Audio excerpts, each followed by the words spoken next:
Saudaraku, pernahkah Anda merasa berada di satu titik dalam kehidupan saudara, sudah melakukan segala sesuatu, menghabiskan banyak energi, bahkan air mata, tetapi keadaan justru terasa semakin memburuk?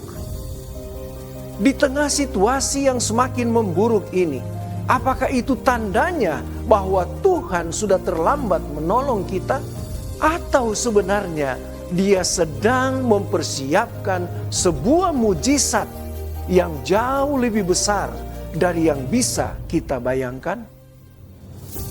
Mari kita tunduk kepala, kita berdoa. Bapa yang penuh kasih di dalam kerajaan sorga, saat ini kami rindu mendengarkan nasihat firman-Mu. Bersabdalah ya Bapa, dan ampunilah kami semua. Berikan kami pengertian. Ketika firman dibawakan, kami semua dapat dikuatkan. Di dalam nama Tuhan Yesus, kami sudah berdoa. Amin. Shalom, shalom. Puji Tuhan, saat ini kita boleh berjumpa lagi di dalam kesempatan yang luar biasa yang Tuhan berikan bagi kita untuk merenungkan nasihat firman Tuhan. Adapun judul renungan kita saat ini adalah Masih Ada Harapan. Mari kita buka ayat Alkitab. Mazmur 42 ayat yang ke-6 berkata sebagai berikut. Mengapa engkau tertekan, hai jiwaku, dan gelisah di dalam diriku? Berharaplah kepada Allah. Seorang anak kecil sedang bermain layang-layang bersama dengan kakeknya. Karena awan gelap, layang-layang itu tidak terlihat lagi. Anak itu berkata kepada kakek, dia bilang, layang-layang hilang kakek. Kakeknya menjawab, tidak hilang. Karena tali ini masih bergerak. Artinya layang-layang masih ada. Anak ini kagum. Saudara-saudaraku yang kekasih, kadang dalam hidup kita juga begitu. Kita tidak melihat jalan keluar. Kita tidak melihat jawaban doa. Kita tidak melihat pertolongan Tuhan. Tetapi kalau kita masih memegang tali iman, itu berarti masih ada harapan. Alkitab menceritakan seorang perempuan yang sudah sakit pendarahan selama 12 tahun. Bayangkan saudara-saudaraku, 12 tahun menderita.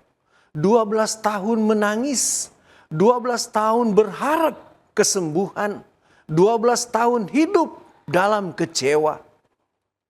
Ia sudah mencoba berbagai pengobatan, menghabiskan seluruh hartanya, tetapi keadaan malah semakin memburuk.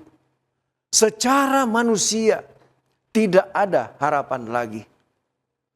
Tetapi puji Tuhan, saat manusia berkata tidak mungkin, Yesus berkata datanglah kepadanya.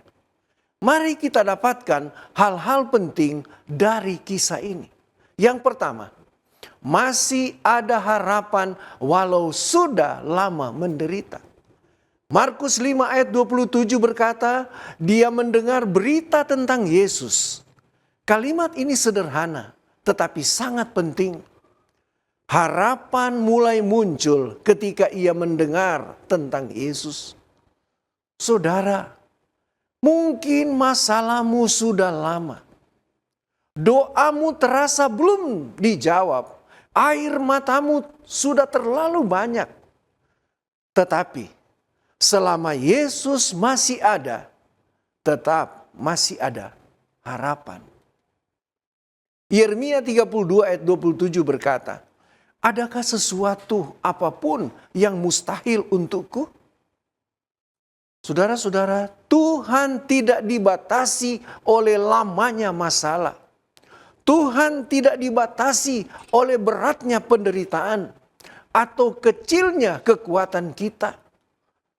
Kadang kita berkata, Tuhan, saya sudah terlalu lelah. Tetapi Tuhan berkata, anakku, aku belum selesai menolongmu. Orang bisa menyerah atas hidup ini. Tetapi Tuhan tidak pernah menyerah. Poin yang kedua. Harapan datang saat kita mendekat kepada Yesus. Perempuan itu berkata, asal ku jamah saja jubahnya, aku akan sembuh.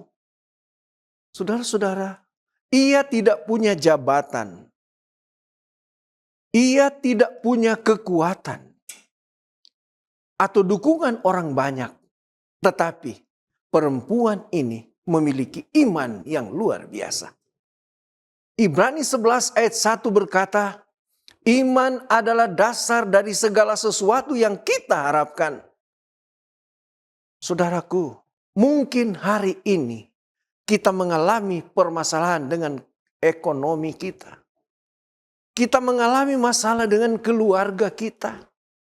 Kita mengalami masalah dengan penurunan kesehatan atau pelayanan yang melelahkan.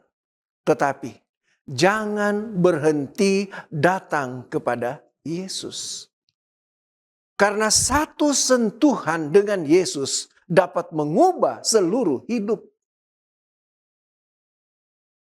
Nyonya Ellen G. White menulis, tidak ada sesuatu yang keluar dari hati yang hancur yang tidak didengar oleh Yesus. Di dalam buku The Desires of Ages halaman 356. Di dalam buku yang lain, The Ministry of Healing halaman 500. Iman bertumbuh ketika digunakan. Saudara-saudaraku, artinya semakin kita percaya kepada Tuhan, di tengah kesulitan semakin kuat iman kita. Poin yang ketiga, Yesus mampu mengubah air mata menjadi sukacita. Markus 5 ayat 29, seketika itu juga berhentilah pendarahannya. Perhatikan, 12 tahun penderitaan berubah dalam satu pertemuan dengan Yesus. Tuhan bisa bekerja lebih cepat dari yang kita pikirkan, lebih besar dari yang kita bayangkan, saudara-saudara. Mazmur 30 ayat 6 berkata, tangisan boleh berlama-lama semalam, tetapi sukacita datang pada waktu pagi. Malam tidak berlangsung selamanya. Air mata tidak selamanya jatuh, saudaraku. Bersama Tuhan, pagi kemenangan akan datang. Ada seorang bapak, dia berdoa, Tuhan, kalau Engkau masih mengasihi saya, berikan tanda. Lalu apa yang terjadi, saudara-saudara? Tiba-tiba listrik mati. Ia berkata, bapak ini berkata, bukan tanda gelap begitu Tuhan. Kadang jawaban Tuhan tidak datang seperti yang kita mau. Tetapi Tuhan tetap bekerja, saudaraku. Poin yang keempat, Tuhan tidak pernah terlambat. Mungkin perempuan itu berpikir, kenapa tidak dari dulu saya bertemu Yesus? Tetapi Tuhan punya waktu yang terbaik. Pengkhotbah 3 ayat yang ke-11 berkata, ia membuat segala sesuatu indah pada waktunya. Bukan waktu saya, bukan waktu saudara, tetapi waktu Tuhan. Dari waktu Tuhan itu selalu tepat adanya. Apa kesimpulan yang kita boleh dapatkan dari renungan kita pada saat ini? Saudara-saudaraku yang kekasih, hari ini mungkin ada hati yang terluka, doa yang belum dijawab, keluarga yang sedang bergumul, orang yang hampir menyerah. Tetapi firman Tuhan hari ini berkata, masih ada harapan. Bukan karena kita kuat, tetapi karena Yesus hidup. Bukan karena jalan kita mudah, tetapi karena Tuhan berjalan bersama dengan kita. Hari ini Tuhan mengundang kita. Datanglah kepadanya, percayalah kepadanya, bersandar kepadanya. Jangan menyerah sebelum Tuhan bekerja. Jangan pernah berhenti berdoa.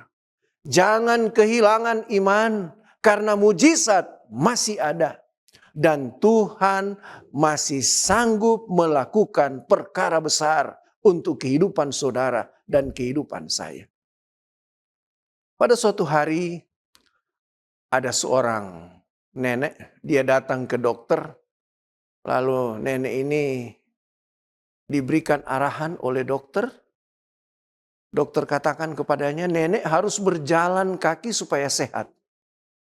Besoknya nenek ini menelepon dokter.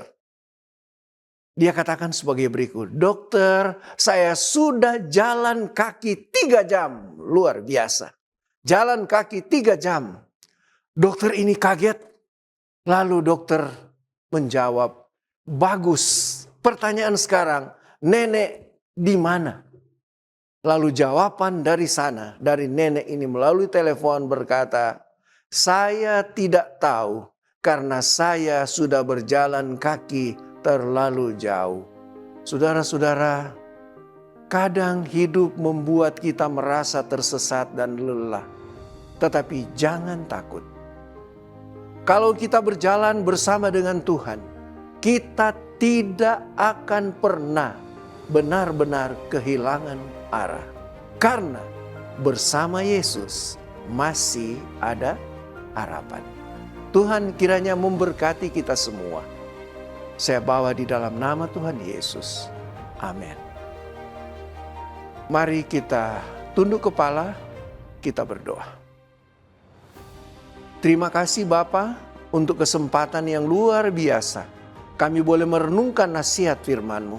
Biarlah firman ini akan menolong kami untuk selalu berharap kepada Tuhan.